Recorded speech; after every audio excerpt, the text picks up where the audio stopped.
Okay, get started. Okay, so my name is Om Sharma. हम लोग इस चैप्टर में पढ़ने वाले हैं ग्रेविटेशन, सीबीएसई का स्टैंडर्ड 9th और चैप्टर नंबर 10 है ग्रेविटेशन। ओके, ग्रेविटेशन क्या है हम जानते हैं कि नहीं जानते? Gravitation is force. तो सबसे पहले हम बात करेंगे फोर्स के बारे में। फोर्स क्या होता है? ठीक है, तो भाई पुश या पुल।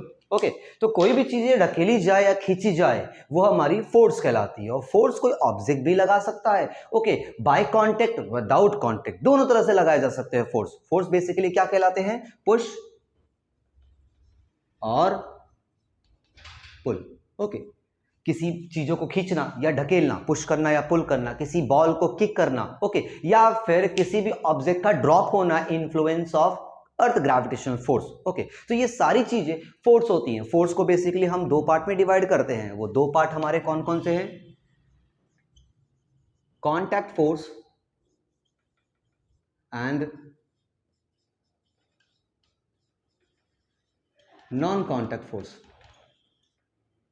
ठीक है, फॉर एग्जाम्पल कॉन्टैक्ट फोर्स क्या है? मैं इस मार्कर को पुश करूंगा तो मेरे फिंगर और मार्कर के बीच में इंटरैक्शन होगा, ये फोर्स हमारा कॉन्टैक्ट फोर्स कहलाएगा। किसी भी चीज को मैं लिफ्ट करूंगा या ड्रॉप करूंगा, किसी भी चीज को मैं पुश करूंगा या पुल करूंगा, या किसी भी बॉल को मैं किक करूंगा, तो इन सारे चीजों में हम क्या देखते हैं? इंटरैक्शन देखते हैं। तो ऑब्जेक्ट पे लगने वाला फोर्स अगर इंटरैक्शन की वजह से होता है तो वो फोर्स कहलाता है हमारा कॉन्टैक्ट फोर्स। अगर ऑब्जेक्ट पे लगने वाला फोर्स हमारा नॉन इंटरैक्शन की वजह से होता है तो वो फोर्स हमारा कहलाता है नॉन कॉन्टैक्ट फोर्स। ओके, और नॉन कॉन्टैक्ट फोर्स में हम ले सकते हैं gravitational force, magnetic force, electrostatic force. Okay, तो थोड़ा सा मैं रिकैप कर देता हूं कि ग्रेविटेशनल फोर्स क्या होता है, मैग्नेटिक फोर्स क्या होता है, इलेक्ट्रोस्टैटिक फोर्स क्या होता है। ओके, कभी आपने एक्सपीरियंस किया है कि कभी कॉम या पेंसिल को बालों पे रब करो तो छोटे छोटे पीस ऑफ पेपर अट्रैक्ट हो जाते हैं?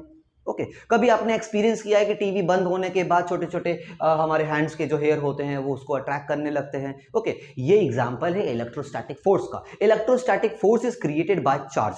दूसरी तरफ मैग्नेटिक फोर्स की तरफ आए तो मैग्नेट के अपोजिट पोल रिपल करते हैं और same pole, opposite pole attract करते हैं और सेम पोल रिपल करते हैं। ये है मैग्नेटिक फोर्स। ओके, तो इस चैप्टर में हम लोग ना तो मैग्नेटिक फोर्स के बारे में पढ़ने वाले हैं, ना तो इलेक्ट्रोस्टैटिक फोर्स के बारे में पढ़ने वाले हैं। हम यहां पर पढ़ने वाले हैं ग्रेविटेशनल फोर्स के बारे में। ठीक है, ग्रेविटेशनल फोर्स। अगर अर्थ के ग्रेविटेशनल फोर्स की बात की जाए तो अर्थ पे लगने वाले हर एक ऑब्जेक्ट पे लगने वाला force toward the centre of the earth, ये कहलाता है ग्रेविटेशनल फोर्स। यहां यह एक तरह का नॉन कांटेक्ट फोर्स है, क्योंकि अर्थ किसी भी बॉडी पर कांटेक्ट नहीं करती जब फोर्स अप्लाई होता है। तो जैसे कि ये मार्कर हो गया, जब ये मार्कर रिलीज किया जाएगा तो अर्थ इसको अपनी तरफ अट्रैक्ट करेगी विदाउट एनी कांटेक्ट। तो ये हमारा एक तरह का नॉन कांटेक्ट फोर्स हो जाता है। ओके, और अगर अर्थ के ग्रेविटेशनल फोर्स को हम डिफाइन करना चाहेंगे तो वो हमारा हो जाएगा the force on object towards the center of the earth is called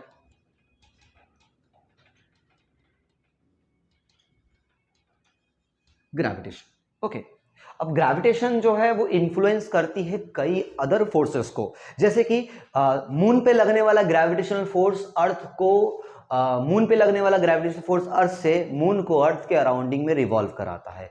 जैसे प्लैनेट्स सन के अराउंड रिवॉल्व करते हैं, तो ये और भी अदर फोर्सेस को एक्सपीरियंस करते हैं। तो पहले हम लोग यहाँ पर स्टडी कर लेते हैं कि कुछ फोर्सेस जो सर्कुलर मोशन में आते हैं, ताकि हमको आगे चल करके कुछ थ्योरीज जो कि कैप्लस लॉ के नाम से हमको मिलेगी वो भी हमको सीखने में हेल्पफुल होगा। तो पहला, जब भी कोई ऑब्जेक्ट हमारा सर्कुलर पाथ में रिवॉल्व करता है तो उस पर दो तरह के फोर्सेस लगते हैं। ओके, हमने इमेजिन किया कि मैंने थ्रेड से एक स्टोन को टाई किया। थ्रेड से एक स्टोन को टाई करने के बाद मैं उसको सर्कुलर ऑर्बिट में रिवॉल्व करूंगा। जब मैं उसको सर्कुलर ऑर्बिट में रिवॉल्व करूंगा तो कुछ इस तरह से वो रोटेट करेगी। इमेजिन, अगर वो थ्रेड टूट जाए तो स्टोन किधर लिफ्ट करेगी या किधर मूव करेगी? हमको पता है आउटवर्ड डायरेक्शन पे, जिस पोजीशन पे होगी उसके आउटवर्ड डायरेक्शन पे वो मूव करेगी। ओके, टेंजेंटियल होगा अपने ऑर्बिट के।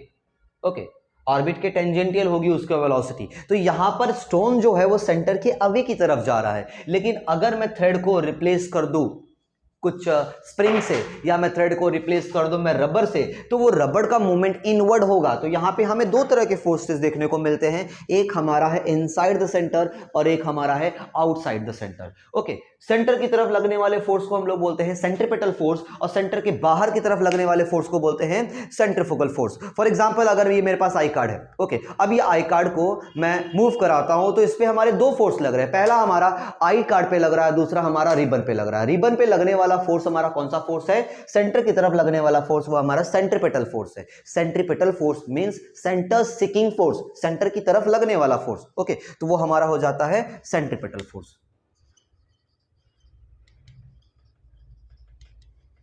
ओके, ये कहलाता है centre seeking. Okay, centre seeking मतलब सेंटर के डायरेक्शन पे। अगर मैं दूसरी तरह से देखूं कि रिबन पे तो सेंट्रीपिटल फोर्स लग रहा है, लेकिन अगर मैं इसको बैलेंस करने वाले फोर्स की बात करूं और ये अचानक से मेरे हाथ से छूट जाए, तो ये सर्कुलर मोशन के दूर की तरफ जाएगी। ओके, तो यहां पर बोल सकते हैं उस ऑब्जेक्ट पे हमारा सेंटर के अवे की तरफ फोर्स लग रहा है। रिबन पे सेंटर की तरफ लग रहा है, पर ऑब्जेक्ट पे सेंटर के अवे की तरफ लग रहा है। सेंटर के अवे की तरफ लगने वाले फोर्स को हम लोग बोलते हैं सेंट्रीफ्यूगल फोर्स। सेंट्रीफ्यूगल फोर्स के बहुत सारे एग्जांपल्स हैं, जैसे मेडिकल लाइन में सेंट्रीफ्यूगल मशीन के जरिए ब्लड में से प्लाज्मास और व्हाइट ब्लड सेल्स को अलग करने के लिए सेंट्रीफ्यूगल मशीन का इस्तेमाल किया जाता है। और सेंट्रीपिटल फोर्स के एग्जांपल्स जैसे प्लैनेट्स सन के अराउंड रिवॉल्व करते हैं, मोशन कर रहे हैं, तो वो सेंट्रीपिटल फोर्स के इन्फ्लुएंस में करते हैं। ये दोनों फोर्स बराबर होते हैं एक दूसरे के। ओके, क्यों? क्योंकि जब भी सर्कुलर मोशन होता है तो सेंट्रीपिटल फोर्स सेंट्रीफ्यूगल फोर्स को अपोजिट डायरेक्शन में बैलेंस करता है, तब सर्कुलर मोशन पॉसिबल होता है। और उसका फॉर्मूला हमारा है centripetal force is given by F equals to mv² upon r, जहां पर m है मास ऑफ ऑब्जेक्ट, v है वेलोसिटी ऑफ ऑब्जेक्ट, r है रेडियस, जिस रेडियस पे वो रिवॉल्व कर रहा है सर्कुलर मोशन। ओके, इस फॉर्मूले को यूज करके हम लोग समझेंगे inverse square law. Inverse square law में ये फॉर्मूला यूज हो जाएगा। फिलहाल आप तो हम ग्रेविटेशन को समझने के लिए हम लोग यूज करते हैं universal law of gravitation given by sir Isaac Newton. Okay, उन्होंने जो ये लॉ दिया, ये डिफाइन करता है कि यूनिवर्स में हर एक ऑब्जेक्ट जो है वो एक दूसरे को अट्रैक्ट करती है। इवन यह डस्टर और यह मार्कर भी एक दूसरे को अपनी तरफ अट्रैक्ट करती है, पर ये फोर्स काफी कम है। ओके, और ग्रेविटेशन वीक फोर्स भी कहा जाता है। हम कभी और इसके बारे में डिस्कस कर सकते हैं। फिलहाल according to definition, in universe every object attract each other ना, object attract another objects by definite force. वो भी एक फिक्स फोर्स होता है, और वो फोर्स किसके डायरेक्टली प्रोपोर्शनल होता है? The force is directly proportional to product of their masses and inversely proportional to square of distance between them. Okay, तो समझाता हूं मैं कि यहां पर कोई भी दो ऑब्जेक्ट जब यूनिवर्स में होगी तो वो एक दूसरे को अपनी तरफ अट्रैक्ट करेगी। वो डिपेंड किस पे करेगा? उन दोनों के मास के मल्टीप्लीकेशन पे डिपेंड करेगा, और उनके बीच के डिस्टेंस के स्क्वायर के इनवर्सली प्रोपोर्शनल होगा। तो इसको अगर हम लोग मैथमेटिकली लिखेंगे तो मैथमेटिकली ये हो जाएगा हमारा कि फोर्स, वो definite force is proportional to the product of their masses, product of their masses. और उनके मास कौन कौन से हैं? हमने अजम्पशन किया m1 मास का एक ऑब्जेक्ट, m2 मास का एक ऑब्जेक्ट, जो डिफरेंशिएट किया गया है d डिस्टेंस से एक दूसरे से दूर की तरफ रखा गया है। उन पे लगने वाला attraction force, gravitational force F हमारा डिपेंड करेगा उनके मासेस और डिस्टेंस पर by this product of their masses पर डायरेक्टली प्रोपोर्शनल होगा। प्रोडक्ट हमारे हो जाएंगे m1 इंटू m2। दूसरा रिलेशन ये हमारा बोलता है कि inversely proportional to square of distance between them. Inversely proportional means proportional to 1 upon distance हमारा कौन सा हो जाएगा? d square. उनके बीच के डिस्टेंस के स्क्वायर के इनवर्सली प्रोपोर्शनल हो जाएगा हमारा। जब ये दोनों रिलेशन को हम कंबाइन करेंगे तो हमको मिल जाएगा F equals to m1 m2 divide by d square proportional to. Okay, ये रिलेशन हमको मिल जाती है यहां से यूनिवर्सल लॉ ऑफ ग्रेविटेशन से, जहां पर हम लोग देखते हैं m1 m2 divide by d square is proportional to f।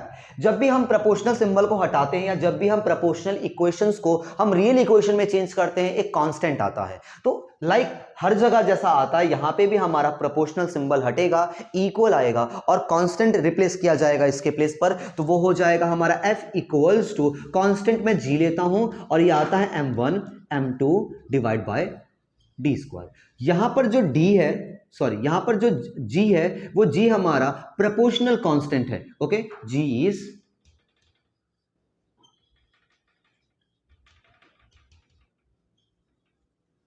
Constant, जिस प्रोपोर्शनल कांस्टेंट को हम लोग बोलते हैं universal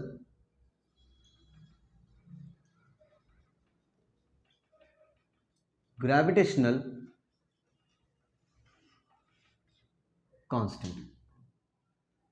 okay, universal gravitation constant बोलते हैं। ओके, जहां पर जी हमारा प्रोपोर्शनल कांस्टेंट है जो कि कहलाता है यूनिवर्सल ग्रेविटेशन कांस्टेंट, और हमारा फोर्स बराबर हो जाता है F = G m1 m2 divide bye D square. Okay, तो यहां पर ये यूनिवर्सल ग्रेविटेशन कांस्टेंट जो है इसकी एक्सपेरिमेंटल वैल्यू डिफाइन की गई बाय, ओके, वो आपको मिल जाएगा अनदर पेज पे। वो साइंटिस्ट का नाम क्या है? Henry Cavendish. ओके, इन्होंने इसकी वैल्यू फाइंड आउट कर ली और इसकी वैल्यू है हमारी 6.67 इंटू 10⁻⁻11 न्यूटन मीटर स्क्वायर पर केजी स्क्वायर। ओके, तो यहां पर हमारा एंड होता है universal law of gravitation. Sir Isaac Newton के साथ साथ जॉनस केपलर भी 16वीं सेंचुरी में ही उन्होंने भी बहुत सारे ग्रेविटेशन और एस्ट्रोनॉमिकल ऑब्जेक्ट्स पर रिसर्च किया और उन्होंने रिजल्ट में दिया first law, second law, third law. 3 laws दिए उन्होंने कैपलस के, जिनको हम Kepler's law of planetary motion के नाम से भी जानते हैं। ओके, इस लॉ में उन्होंने बताया कि how planets revolves around the sun, और जैसा कि पहले लोग यहाँ पे अभी भी लोग कहते हैं, ओके, हमने प्रीवियसली भी सुना है कि प्लैनेट जो है वो सन के अराउंड सर्कुलर ऑर्बिट में रिवॉल्व करते हैं। That's wrong. ओके, प्लैनेट जो है वो सन के अराउंड सर्कुलर ऑर्बिट में नहीं बल्कि एलिप्स ऑर्बिट में रिवॉल्व करते हैं। तो फर्स्ट ऑफ ऑल क्या होता है? एलिप्स। ओके, तो एलिप्स में हम लोग देखते हैं कि जिस तरह से हम किसी कोन को कंसीडर करते हैं तो कोन का बेस सर्कुलर होता है। ओके, लेकिन अगर मैं इसको थोड़ा स्लैंट कट करूं तो जो हमको बेस मिलता है वो थोड़ा ओवल जैसा होता है और वो हमारा कहलाता है एलिप्स। इलिप्स के पास सेंटर नहीं होती, लाइक सेंटर पाई जाती है सर्कल के अंदर, पर इलिप्स के पास सेंटर नहीं होती बल्कि फोकी होती है। किसी भी इलिप्स को अगर हम देखते हैं तो वो उसके पास फोकी होता है। ओके, एक फोकी इधर तो एक फोकी हमारा इधर, 2 फोकी पाए जाते हैं। ओके, तो फर्स्ट लॉ पर आते हैं कि प्लैनेट जो है, फर्स्ट लॉ हमारा क्या है जो कि लॉ ऑफ ऑर्बिट कहा जाता है, the orbit of planet is ellipse with the sun at one of the foci. जहां पे हम लोग देखते हैं कि प्लैनेट जो है वो सन के अराउंड रिवॉल्व करते हैं, लेकिन वो सर्कुलर ऑर्बिट में रिवॉल्व नहीं करते, एलिप्स ऑर्बिट में रिवॉल्व करते हैं, कुछ इस तरह से, जहां पर सन ये रहा हमारा, ओके, और प्लैनेट हमारा ये रहा, और ये हमारा इलिप्टिकल ऑर्बिट में रिवॉल्व करेगा, जहां पर हम कंसीडर करते हैं यहां पर सन जो कि उसके फोकी पर सिचुएट होता है। ओके, सेकंड लॉ एक्सप्लेन करता है the law of areal velocity. Velocity define करता है the distance covered by time. Okay, और एरियल वेलोसिटी डिफाइन करता है area covered in time. Okay, तो यहां पर हो जाएगा हमारा sentence, the line joining planet and sun sweeps equal area in equal interval of time. Okay, तो देखते हैं हमारा कि ये प्लैनेट और ये सन को ज्वाइन करने वाला ये लाइन, कंसीडर कीजिए कि प्लैनेट और सन को ज्वाइन करने वाला ये लाइन, जब प्लैनेट हमारा रोटेट करेगा, यहां से यहां तक रिवॉल्व करेगा, तो वो कुछ इस एरिया को स्वाइप करेगा। ओके, और इस कंडीशन पे वो यहां पर होगा तो वो इस एरिया को स्वाइप करेगा, और यहां पर होगा तो कुछ इस एरिया को स्वाइप करेगा। Okay, according to second law, the law of areal velocity, जो लाइन प्लैनेट और सन को ज्वाइन करती है वो इक्वल टाइम में इक्वल एरिया ही ज्वाइन करती है। मतलब अगर कंसीडर किया टी टाइम में वो ए से बी तक जा रही है तो उसी टी टाइम में वो सी से डी तक जाएगी, और उसी टी टाइम में वो ई से एफ की तरफ जाएगी, एफ से ई की तरफ आएगी, तो तीनों ही एरिया हमारे सेम होने वाले हैं। So we can say areal velocity of planet is constant. Okay, तो हम क्या बोल सकते हैं कि एरियल वेलोसिटी किसी भी प्लैनेट का क्या होता है? कांस्टेंट होता है। ओके, ये हो गया हमारा सेकेंड लॉ। थर्ड लॉ पे आते हैं, तो थर्ड लॉ को लॉ ऑफ पीरियड बोला जाता है, और यहां पर ये टाइम पीरियड के बारे में डिफाइन करता है। इस लॉ का यूज करके किसी भी प्लैनेट का हम टाइम पीरियड निकाल सकते हैं। लॉ हमारा एक्सप्लेन करता है, क्या एक्सप्लेन करता है? The cube of mean distance of planet and sun is proportional to the square of orbital period. जहां पे हम उसका आर जो है वो हम डिस्टेंस कंसिडर करते हैं, प्लैनेट और सन के बीच का डिस्टेंस। वैसे तो प्लैनेट और सन के बीच के डिस्टेंस कभी ज्यादा कभी कम होते हैं, इसलिए यहां पर मीन डिस्टेंस लिखा हुआ है। मीन डिस्टेंस मतलब the mean of the distance. Distance हमारे जो होंगे उनका क्यूब प्रोपोर्शनल होगा उनका टाइम पीरियड। टाइम पीरियड क्या होता है? वो टाइम जिस टाइम में प्लैनेट सन के अराउंड 1 रिवॉल्यूशन कंप्लीट करता है वो टाइम हमारा कहलाता है टाइम पीरियड या फिर ऑर्बिटल पीरियड। ऑर्बिटल पीरियड का स्क्वायर प्रोपोर्शनल होता है क्यूब ऑफ मीन डिस्टेंस के। R cube is proportional to T square. Cube of mean distance is proportional to square of orbital period. और जब भी हम प्रोपोर्शनल सिंबल हटाते हैं कांस्टेंट आता है, यहां पे भी कांस्टेंट आएगा और टी स्क्वायर इस तरफ जाएगा तो हमको मिलेगा R cube upon T square equals to constant. Okay, और ये हमारा कहलाता है, ये स्टेटमेंट कहलाता है हमारा कैप्लस थर्ड लॉ। इस स्टेटमेंट का यूज करके हम लोग इनवर्स स्क्वायर लॉ भी समझ सकते हैं। ठीक है, ओके।